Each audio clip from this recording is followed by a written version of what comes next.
erase their crime, erase me, then disappear.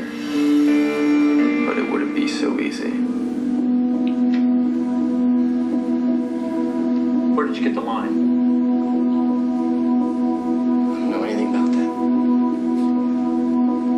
that. There's a way to watch someone to see if they're lying or not lying. And after spending about a half hour with him, I was like, this is not the right direction in this investigation. There was a white substance which was later found to be lime that had been poured on the body.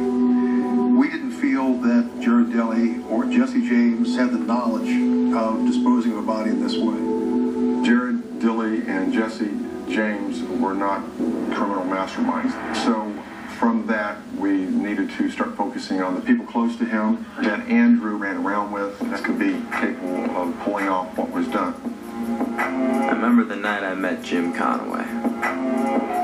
He changed my whole world.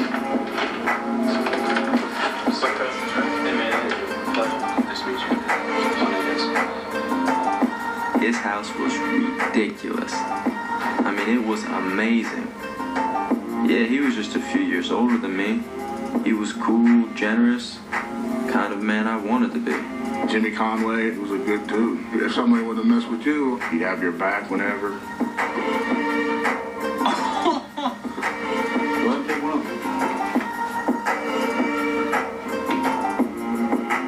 Andrew, Jimmy was everything. Any young kid, 16, 17 would. And whatever it was, Jimmy saw something in me he liked. Yeah, Bubba. And growing up without a dad, I guess I never really had someone to model my life on. And I was about to be a father myself. When I found out I was pregnant, I called Andrew and told him about it, and of course he was nervous about telling his family. My initial thoughts were, oh dear, I don't think they're old enough. And I know Andrew was struggling with a job. Yeah, I remember he called me like, my son's about to be born, I'm headed up to the hospital. He was excited. He said he's doing like 80 on the freeway to go see his kid. Jacob, you changed everything. I think for Andrew, his son sort of forced a maturity on him and kind of gave him a different focus in life. There at the end, Jacob was starting to talk a little. Mr. Bubbles wants to say hi. Can you say hi? Hi, Andrew would be in the kitchen and Jake would be crawling around on the floor and he would just say, Dad, Dad, Dad, and he loved it. Did I try to leave it all behind and get on the straight and narrow? You bet. But you can't even make rent with $8 an hour. You may try to go to that $8 an hour job and realize I worked 2 days and I didn't make nearly what I made on the streets in 2 hours. He tried to have jobs here and there.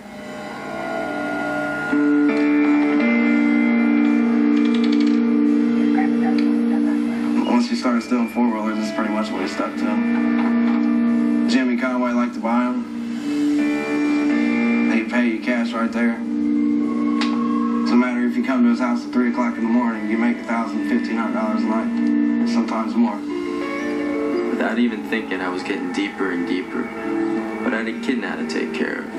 I needed the money. And Jim Conway? Well, he was the Don.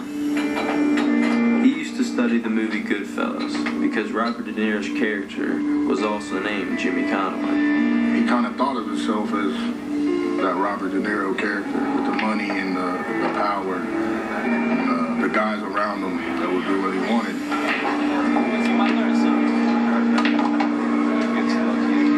Jimmy Conway was the man, the source. None of us had anything, and Jimmy Conway, he gave us everything.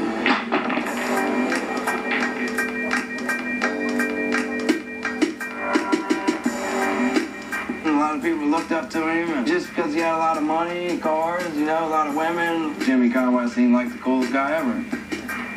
There were no more lame Friday nights cruising the suburbs for house parties. You see, with Jimmy, the party came to you. He'd buy us lap dances if we wanted them. We would all get like hundreds of dollars in ones and throw them all at the same time. I mean, it was crazy.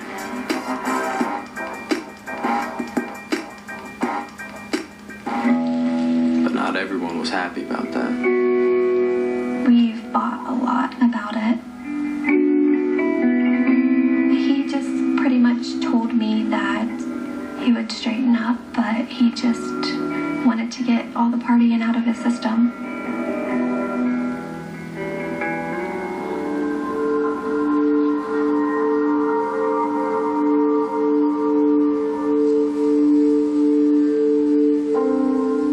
It's very difficult to walk that fine line between the family and the investigation. Laura would call in all the time. She checked on us. I remember feeling frustrated because we've already been waiting for several months and we don't really have a lead on our case.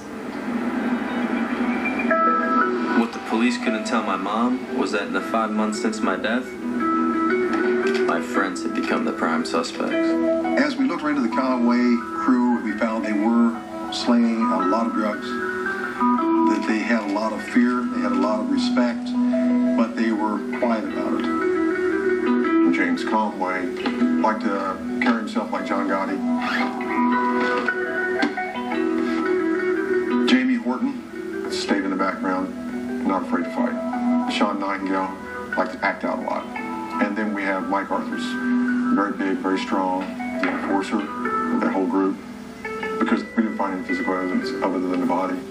We needed somebody to talk, because now this is a cat and mouse game. We incorporated the use of our undercover agents.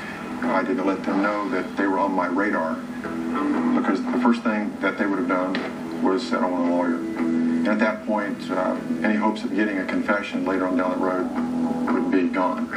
So they were able to work in an after-hours joint. We wired it up, and we put some cameras in there. But while we were watching these guys, Jim Conway decided to have a gunfight in the parking lot at a strip club. The innocent person ended up being killed out of this. At that time, it was determined that we couldn't leave him on the streets anymore, and he's arrested. And unfortunately, by pulling him off the street, we're done. This is over. We're never going to get this solved. We're dead in the water. It became frustrating that no one was talking about Andrew Dotson. Whether they felt that Andrew Dotson was insignificant and no one cared.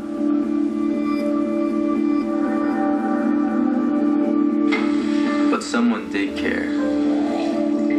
And soon the ones who did this to me would see just how much. One of the largest parts of grief, I think, for me is anger. I have so many unanswered questions. So I knew I was going to never